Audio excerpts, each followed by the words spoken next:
Most people find out they can't afford a house from a stranger.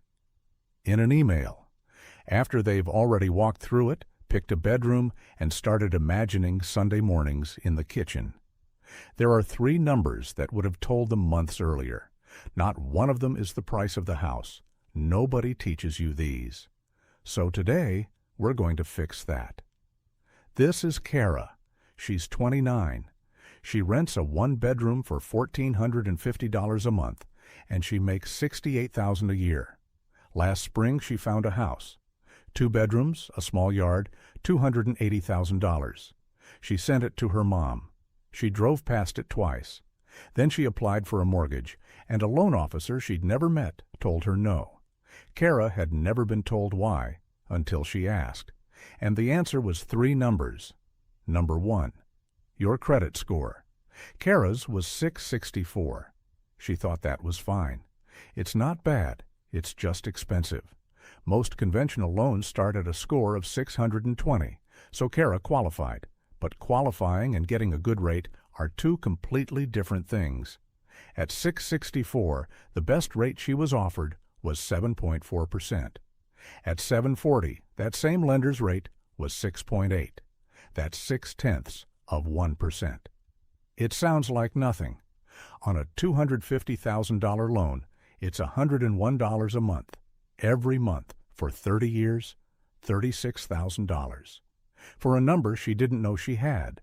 So she fixed it. Not with a credit repair company. With 2 things. Her credit card was at 82% of its limit. She paid it down to under 30.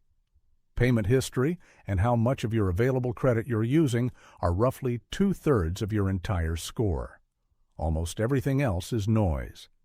And she pulled her report and found a collection account that wasn't hers. She disputed it. It came off in 6 weeks. 5 months later, Kara's score was 742. Number 2, your down payment percent. Kara believed what almost everybody believes, that you need 20%. On a $280,000 house, that's $56,000. Plus closing costs.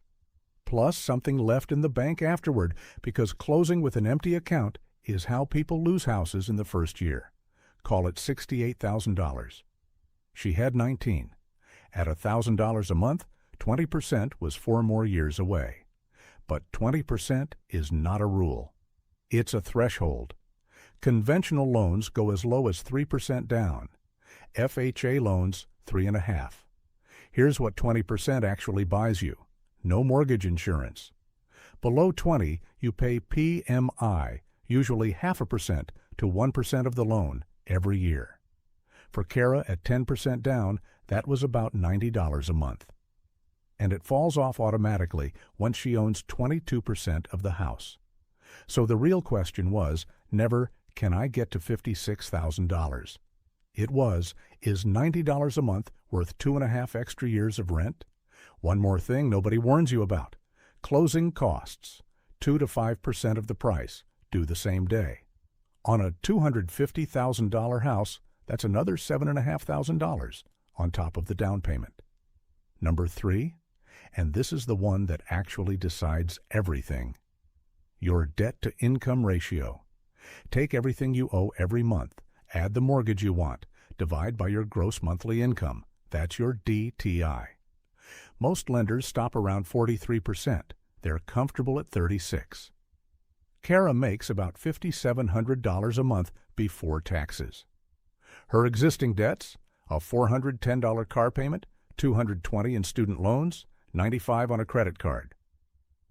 $725, 43% of her income is about $2,400. Subtract the $725, and the most she can spend on a house, payment, taxes, insurance, and PMI combined is about $1,700. The $280,000 house needed over $2,000. She wasn't short on savings, she was short on room. So look at what's taking the room. The car. $410 a month with 14 payments left. At $1,700 of housing budget, Kara could buy a $222,000 house. With the car gone, she could buy a $280,000 house. The exact house she had been driving past. One car payment, $57,000 of house. So Kara waited 18 months, not 4 years, 18 months. The car loan finished at 14. She kept saving 4 months past that on purpose, so she wouldn't walk into closing with nothing behind her. Her score held at 742. Twice in those 18 months, she almost quit and re-signed her lease. She didn't. In August, she bought a $252,000 house, 10% down, $25,200. Closing costs, $7,600, $4,200 left in the bank. Her payment with taxes, insurance, and PMI is $1,923 a month. Her ceiling was $280,000. She bought at $252. Nobody makes you borrow the maximum. That's more than her rent was. She knows, but about $200 of that first payment is principal. Money she keeps. Her rent kept none of it. 3 numbers. Your credit score sets your rate. Your down payment percent sets your timeline, and your debt-to-income ratio sets your ceiling. Run all 3 before you fall in love with a house, not after. If this helped, subscribe to Budget Tales.